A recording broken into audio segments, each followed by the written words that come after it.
Hi all, welcome to my channel. நம்ம இந்த வீடியோவில் என்ன பார்க்க போகிறோம்னா, வீட்டிலே குக்கர் வச்சு ப்ரௌனி எப்படி செய்கிறோன்னு பார்க்க போகிறோம்.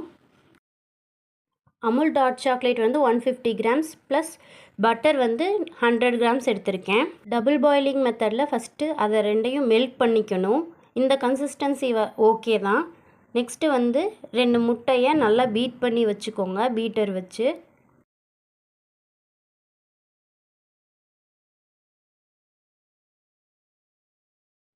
எக் ரெண்டையும் நல்லா பீட் பண்ணதுக்கப்புறம் சுகர் 100 கிராம்ஸ் பவுடர் பண்ணி அது கூட ஆட் பண்ணி அதையும் மிக்ஸ் பண்ணிக்கணும்.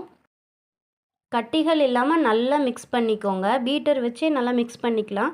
நெக்ஸ்ட்டு வந்து மைதா மாவு 100 கிராம்ஸ் நான் ஆட் பண்ணியிருக்கேன். மைதா மாவு வந்து அன்ஹெல்தி தான், பட் என்னைக்காச்சும் ஆசைக்காக செஞ்சு சாப்பிட்லாம். நெக்ஸ்ட்டு வந்து இந்த சாக்லேட் அண்ட் பட்டர் மிக்சரை வந்து பேட்டர் கூட ஆட் பண்ணி நல்லா மிக்ஸ் பண்ணிக்கோங்க.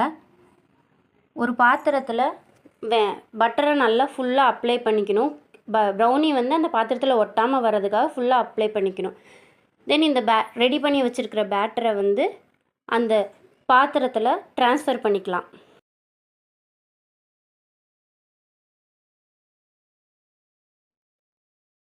நெக்ஸ்ட்டு இது கூட நான் வந்து dairy milk 10 rupees dairy milk சாக்லேட்டை வந்து பிச்சு அது கூட ஆட் பண்ணியிருக்கேன்.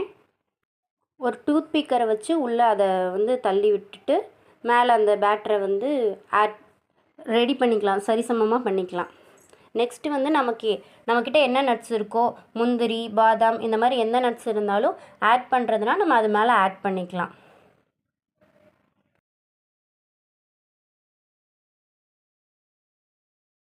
நெக்ஸ்ட்டு ஒரு குக்கரில் சால்ட் ஆட் பண்ணிவிட்டு அது மேலே ஒரு பிளேட் நான் கமுத்தி வச்சுக்கிறேன். குப்புரை கமுத்தி வச்சுட்டு அது மேலே நம்ம ரெடி பண்ண அந்த பிளேட்டில் வச்சுருக்க பேட்டரை வச்சு பெல்ட்டையும் விசிலையும் ரிமூவ் பண்ணிவிட்டு அடுப்பில் லோ ஃப்ளேமில் வச்சுருங்க. ஒரு 40 மினிட்ஸ்க்கு அப்புறம் டூத் பிக்கு வச்சு குத்தி பார்த்திங்கன்னா அது வந்து இதாக இருக்காது.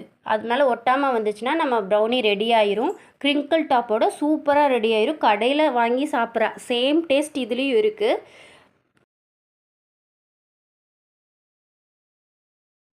சூப்பரான ஃப்ளஜ்ஜியான ப்ரௌனி இப்போ நம்ம வீட்டிலே செய்யலாம். எல்லோரும் கண்டிப்பாக ஒன் டைமாவது ட்ரை பண்ணி பார்த்துட்டு கமெண்ட் பண்ணுங்கள். தேங்க்ஸ் ஃபார் வாட்சிங்.